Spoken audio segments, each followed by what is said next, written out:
இறைத்துவம் பொருந்திய ஜோதிட அன்பர்களே, இந்த அருமையான பதிவோடு உங்களிடத்தில் இணைந்திருக்கிறேன். உங்கள் அன்பு நண்பன் அருள் கணபதி ஆச்சாரியா. இந்த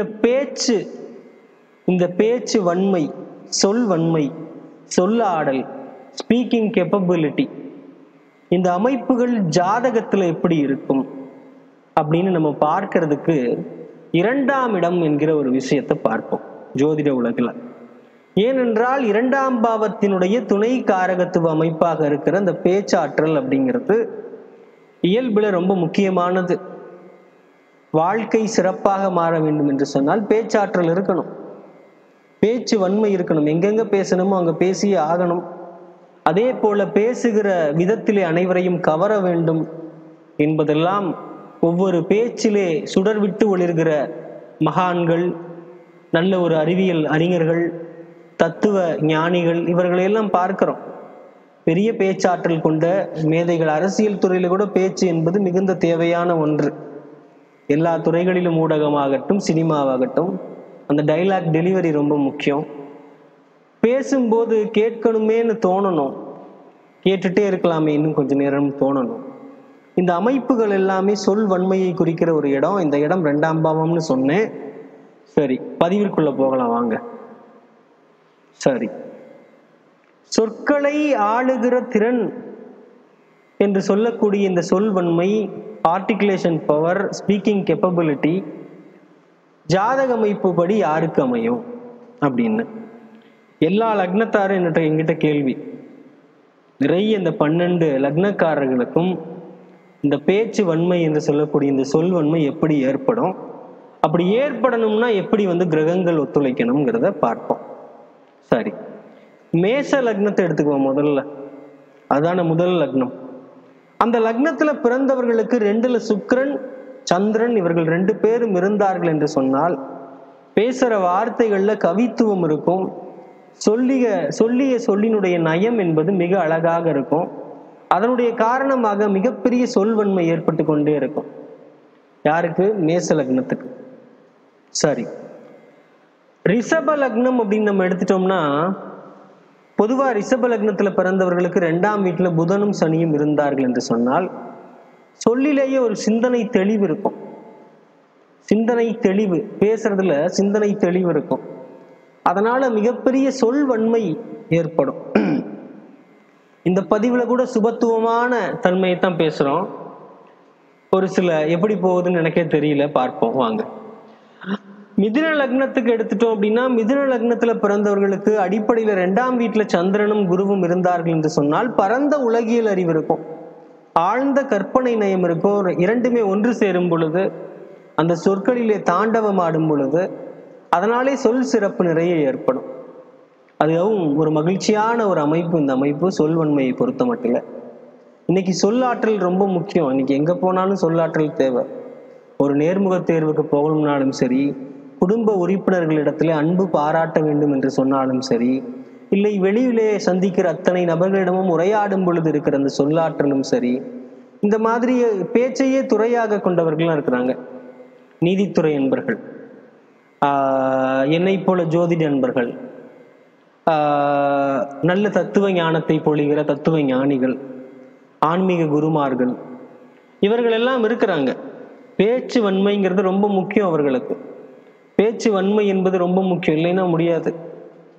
ஆக பேச்சு என்பது இல்லை என்றால் வாழ்க்கை போச்சு. அந்த மாதிரி வாழ்க்கையினுடைய நிலைப்பாடுகளை ரொம்ப உறுதியா சிறப்பா பண்ணணும் அப்படின்னா பேச்சாற்றல் ரொம்ப முக்கியம். ஆக பேச்சு என்பது ரொம்ப முக்கியம். ஆக அந்த பேச்சாற்றலை சொல்லுகிற இந்த இடத்திற்கு மிதுன லக்னத்துக்கு நான் சொன்னேன். கடக லக்னத்துக்கு வரேன். கடக லக்னத்துல பிறந்தவங்களுக்கு 2ஆம் இடத்துல சூரியனும் குருவும் இருந்தார்கள் என்று சொன்னால் அந்த குரலிலேயே ஒரு கம்பீரம் இருக்கும். பேச்சில் ஒரு ஞான தெளிவு இயல்பாகவே கூடும். ஒரு ஈர்ப்பு சக்தி இருக்கும். அந்த பேச்சாற்றல்ல ஒரு ஈர்ப்பு சக்தி இருக்கும். அது அவர்களுடைய சொல்லாடல் எல்லாம் மிகப்பெரிய போற்றப்படத்தக்கதாக அமையக்கூடிய அமைப்பு ஏற்படும். மொத்தத்துல என்ன மாதிரி இருக்காது. நான் அந்த அளவுக்கு பேச்சாற்றல் உள்ளவன் எனக்கு தெரியல. ஏனென்றால் இந்த அமைப்புகள் மிகப்பெரிய அளவில் ஈர்க்கிறது. அன்றைய காலகட்டத்தில் புத்தபிரான் பேசினார் அப்படின்னு சொன்னோம்னா, அன்றைய காலகட்டத்திலே லட்சோப மக்கள் கூடுவார்களாம். பாலி மொழியில சொல்லப்படுகிற ஒரு சில புத்தகங்கள் சொல்லுது. அந்த அளவிற்கு அவருடைய பேச்சாற்றல் என்பது சிறப்பு மைக் கிடையாது. மிக அழகா பேசுவாரு. அவர் பேசுறத அங்கங்க வந்து கூட்டம் கூட்டமா ஆளுகள் நின்றுட்டு இருப்பாங்க. கேட்டு கேட்டு கேட்டு கேட்டு பாஸ் பண்ணுவாங்க அந்த இன்ஃபர்மேஷனை. அந்த கடைசியா ஒருத்தர் கை தூக்குவாராமா, சரி அடுத்தது ஆரம்பிக்கலாம் அப்படின்னு. ஆக அந்த மாதிரி பேச்சாற்றல்ல பெரிய வழிய சிறந்த ஞானிகளை நம்ம பார்த்திருக்கிறோம். இன்னைக்கு கூட அரசியல் பேச்சாளர்கள்ல சிறப்பா இருக்கிறவங்க இன்றைய உலகிலும் இருக்கிறவர்களும் இருக்கிறார்கள். அவர்கள் பேச்சாற்றல் என்பது கேட்கும்படியாக இருக்கும். நல்ல ஒரு அழகான வர்ணனைகளோடு ஓமைகளோடு பயன்படுத்தி பேசுவாங்க. இதெல்லாமே கேட்க நல்லா இருக்கும். ஆக எல்லா துறையிலும் பேச்சாற்றல் என்பது முக்கியம். சினிமா துறையில கூட அந்த டைலாக் டெலிவரி ரொம்ப முக்கியம். அந்த பேச்சாற்றல், அந்த வசன உரைகள் எல்லாம் பேசுறது மிக சிறப்பு வாய்ந்தது. அதை பத்தின பதிவு தான் லக்னம் வாரியாக பார்த்துட்டே இருக்கோம். சிம்ம லக்னத்துக்கு வர, சிம்ம லக்னத்துல பிறந்தவர்களுக்கு 2ஆம் வீட்டுல புதனும் குருவும் இருந்தா ரொம்ப புள்ளி விவரத்தோடு தெளிவோடு பேசக்கூடிய ஆற்றல் இருக்கும். அப்படியே அந்த ஸ்டாட்டிஸ்டிக் பாயிண்டோட பேசுவாரு.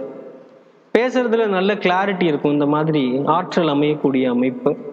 சொல்லாட்சி ரொம்ப இருக்கும். சொல்லாட்சி என்று சொல்லக்கூடிய அளவுல அவர்கள் பேசுவது எடுபடும். இந்த மாதிரி அமைப்பு. கன்னி லக்னத்துல பிறந்தவர்களுக்கு 2லே சுக்கிரனும் சனியும் இருக்க பெற்றால் அந்த பேச்சில நயமும் குளுமையும் ஒரு வேதாந்த தெளிவு இருக்கும். நயம், பேச்சில குளுமை, ஒரு வேதாந்த தெளிவு, இவை எல்லாம் இருக்கும். அதன் காரணமாக சொல் மாட்சிமை ஏற்படுகிறது என்று சொல்லலாம். நல்ல ஒரு அமைப்பு. இல்லற வாழ்வில மகிழ்ச்சியா ஒவ்வொரு நாளும் பண்ணணும்னா அந்த பேச்சாற்றல் ரொம்ப முக்கியம். கணவனிடத்துல மனைவி பேசுற விதம், மனைவியின் இடத்துல கணவர் பேசுற இடம், பிள்ளைகள் பேசுற இடம், பிள்ளைகள் இடத்துல பெற்றோர்கள் பேசுறது, இந்த மாதிரி பேச்சாற்றல் ரொம்ப முக்கியம். ஒரு வாழ்க்கையில ரொம்ப முக்கியமான ஒரு பகுதி பேச்சு. ஆக துலாத்துல பிறந்தவர்களுக்கு, துலா லக்னத்துல பிறந்தவர்களுக்கு 2ஆம் இடத்துல செவ்வாயும் சனியும் இருக்க பெற்றால் பொதுமக்களை ஈர்க்கின்ற சக்தி அவர்களுக்கு இருக்கும். அதுல பேச்சில மயங்க வைக்கின்ற ஆற்றல், கண்டிப்பான ஒரு தொனி. அந்த தொனி என்று சொல்லக்கூடிய அந்த பாணி இருக்கே, அதுல தெளிவு ரொம்ப ரொம்ப ஒரு அழகான ஒரு ஒரு ஒரு ஒரு பாணி இருக்கும். என்ன சொல்றதுன்னா, அவங்க பேசுறதுல ஒரு கண்டிப்பு இருந்தாலும் அந்த பேச்சில மயங்கக்கூடிய ஒரு ஆற்றல் இருக்கும், ஈர்க்கின்ற சக்தி இருக்கும். அதனாலே சொல்லினுடைய வன்மை மிக அழகாக கூடும் என்று ஒரு சில கிரந்தங்கள் குறிப்பிடுகிறது. ஆக விருச்சிகத்துல பிறந்தவர்களுக்கு, விருச்சிகத்துல பொறுத்தவரையில 2ஆம் வீட்டுல குரு இருக்கிறது, செவ்வாய் இருக்கிறது ரொம்ப நன்மை. குருவும் செவ்வாயும் இருக்க பெற்றால் ஆழ்ந்த அறிவாற்றல் மட்டுமல்லாமல் ஆணித்தரமான கருத்துக்களும் அந்த சொற்களும் அதிலே மிளிரும். அதன் காரணமாகவே சொல்வன்மை மிக அழகாக பிறக்கும் என்று சொல்லலாம். விருச்சகத்துல பிறந்தவர்களுக்கு மிக அழகாக சொன்னேன். தனுசு லக்னம், 2ஆம் இடத்துல சனியும் புதனும் கூடவே செவ்வாயும் இருக்க பெற்றால் அவருடைய பேச்சில கம்பீரம், புத்திசாலித்தனம், பாமர மக்களை ஈர்க்கின்ற ஒரு பக்குவம் ஒளிரும். ஏனென்றால் சனிக்கு ஆட்சி வீடு, செவ்வாய்க்கு உச்ச வீடாக, அதனாலே சொல்வன்மை மிக அழகாக அமைகிறது. மகர லக்னத்துல பிறந்தவர்களுக்கு அடிப்படையில 2ல சனியும் சுக்கிரனும் ஒன்று கூடி இருந்தால் அவருடைய பேச்சில நயம், கவித்துவம், ஒரு கவர்ச்சி, இவையெல்லாம் இயற்கையாகவே வந்திருக்கும். நிறைய நண்பர்கள், ஜோதி நண்பர்களுடைய ஜாதகங்கள் பார்க்கும்போது கேள்விகள் கேட்கறதே மிக அழகா கேட்பாங்க. ஐயா இந்த மாதிரியா இப்படியெல்லாம் நீங்க சொல்றீங்க, இதனுடைய அமைப்பு இப்படி இருக்கு, நீங்க இந்த அமைப்பினுடைய சுபத்துவ தன்மைகளை கொஞ்சம் சொல்லுங்க, அதே போல கெடுபலன்களை கொஞ்சம் சொல்லுங்க, அதுவும் நான் தெரிஞ்சுக்கணும், அதுவும் சொல்லுங்க அப்படின்னு ஒரு சில நண்பர்கள் கேட்கும்போது, பணிவா கேட்கும் போதே புரிஞ்சுக்குவேன் அவங்களுடைய பக்குவம், அவங்களுடைய ஆழ்ந்த ஞானம். அப்ப கேட்கிற கேள்விக்கே அழகா பதில் சொல்லணுமேன்னு தோணும். பெரிய ஆழ்ந்தறிவோடலாம் ஒரு சிலர் கேட்பாங்க, ஏன் அம்ச வீட்டுல அது நல்லா இருக்கே, அதனுடைய நிலைப்பாடு பாருங்க, சூட்சம வலு இருக்கு, இது அப்படி இருக்கு, இப்படி இருக்கு, ஸ்புடங்கள் பாருங்க, இந்த மாதிரி எல்லாம் ஒரு ஜோதிடனுக்கு நிகராக மிக அழகாக கேள்வி கேட்கிற அன்பர்கள் நிறைய வர்றது மகிழ்ச்சி. அந்த பேச்சாற்றல் என்பது மிக அழகாக இருக்கும். அதெல்லாமே அனுபவத்துல சொல்லணுமேன்னு தோணும். அந்த பேச்சினுடைய தோனி ரொம்ப முக்கியம் இல்லையா?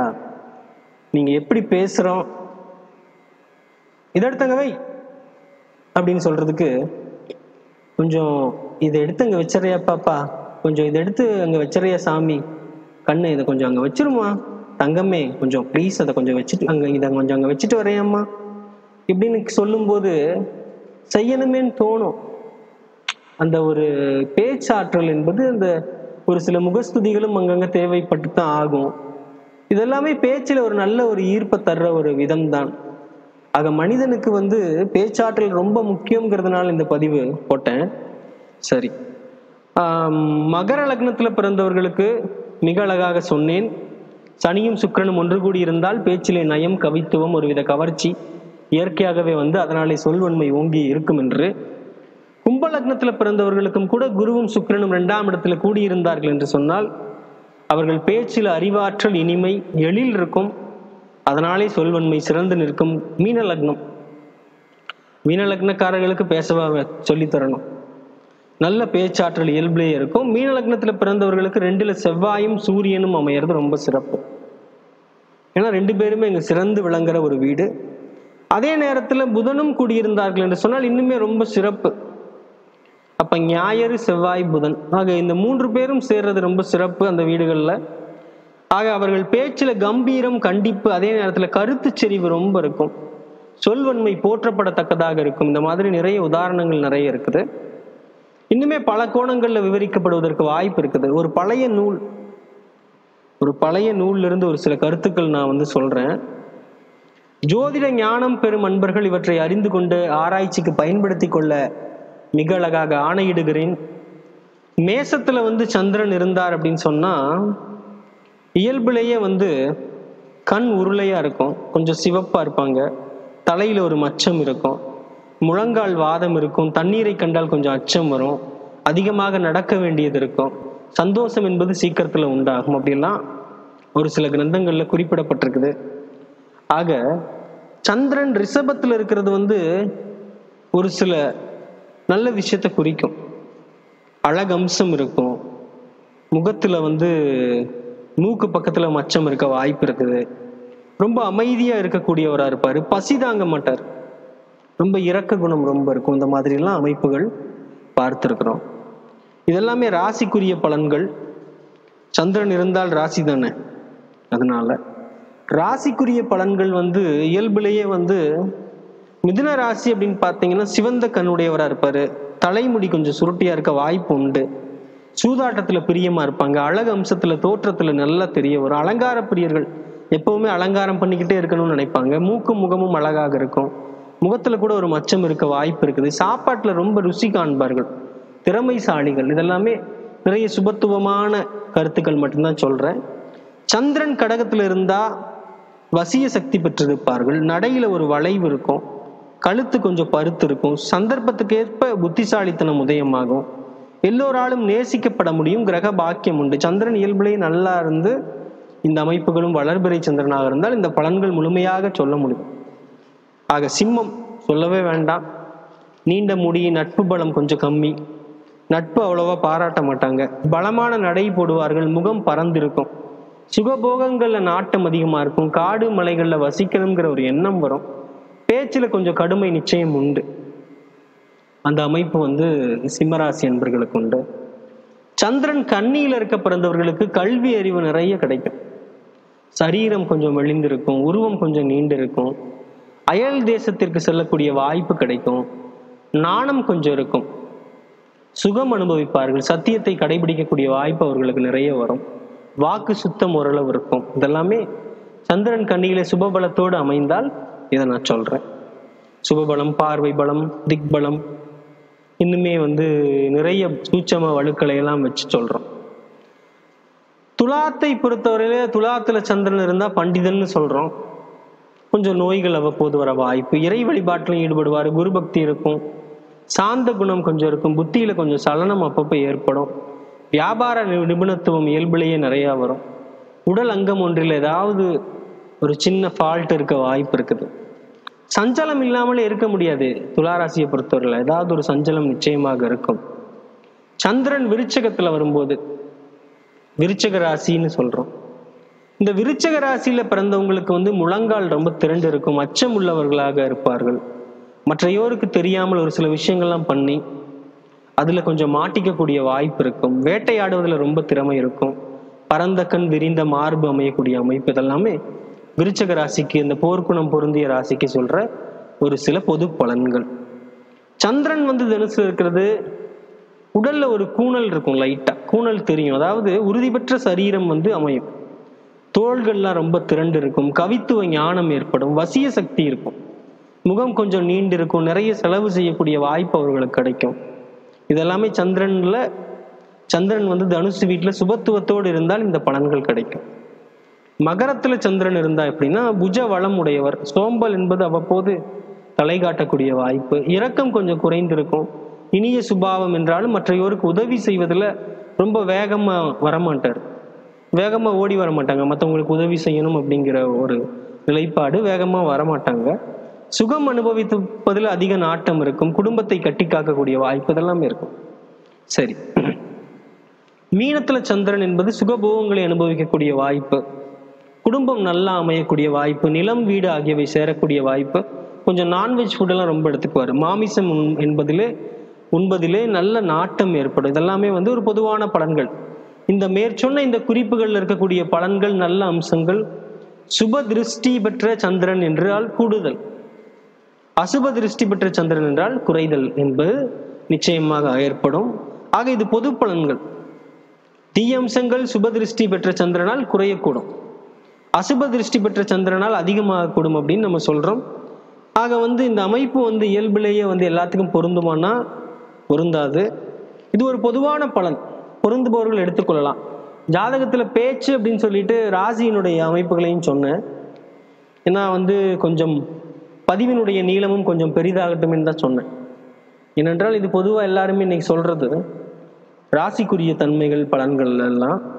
அதுவே விரித்து பெரிதளவுலையும் பேச முடியும், இன்னுமே பெரிய அளவுல பதிவுகள் சொல்ல முடியும். ஆக தேவைப்பட்டால் சொல்கிறேன், இங்கு சொல்ல வேண்டும் என்று தோன்றியதாலே சொன்னேன். ஆக அன்பு நண்பர்களை, இந்த அருமையானதொரு பதிவில் இணைந்ததற்கு மிக்க மகிழ்ச்சி. என்னை நீங்கள் இந்த அருமையான பதிவை செய்யுமாறு வேண்டுகோள் விடுத்ததற்கு மகிழ்ச்சி. நிறைய பேசுவோம், 2ஆம் பாவம்ங்கிறது ஒரு பெரிய விஷயம், அதுல நிறைய துணை அமைப்புகள் எல்லாம் இருக்குது, அதுல பேசுவதற்கு நிறைய இருக்குது. நிச்சயமாக அனைத்து நண்பர்களுக்கும் நன்றி பாராட்டி இந்த அருமையான பதிவோடு விடை பெறும் உங்கள் அன்பு நண்பன் அருள் கணபதி ஆச்சாரியா. நன்றி நன்றி நன்றி.